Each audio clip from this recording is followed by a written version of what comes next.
The first witness has been called in the federal criminal trial against music mogul Sean Diddy Combs. A jury of 8 men and 4 women heard opening statements today, setting the stage for a legal showdown that could last 8 weeks. Combs is charged with sex trafficking, racketeering, conspiracy, and transportation to engage in prostitution. He has pleaded not guilty. NBC News correspondent Rahema Ellis is outside the courthouse here in New York City. Also with us, NBC News legal analyst Danny Savalos.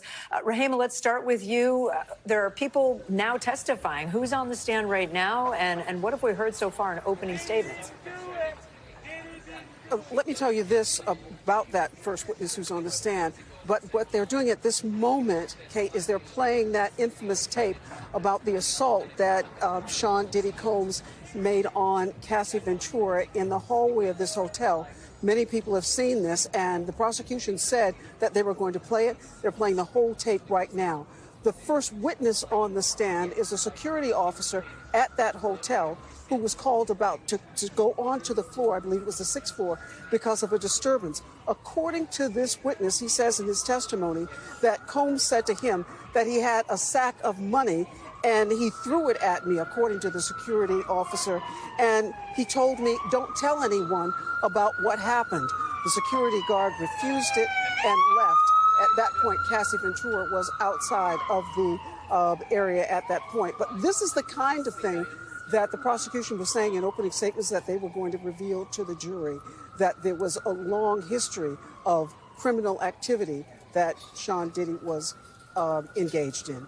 Kate was in play. And Rahema, you mentioned it, but singer Cassie Ventura, who is Sean Diddy Combs' ex's girlfriend, is expected to be a key witness for the prosecution. Do we know what we're expecting from her testimony, as well as the other alleged victims? And also just talk to us about the atmosphere outside court. I think I heard someone yelling outside, Diddy didn't do it. That person yelling is often at court proceedings in this area, so I'm not quite sure if that person should be taken as evidence of what many people are thinking. But I should tell you that Cassie Ventura has been painted by the prosecution as a woman who was trapped and that she felt threatened to leave the situation she was in for 11 years, we should point out, as the prosecution said. She became connected and engaged with Diddy Combs when she was 19 and stayed with him for 11 years.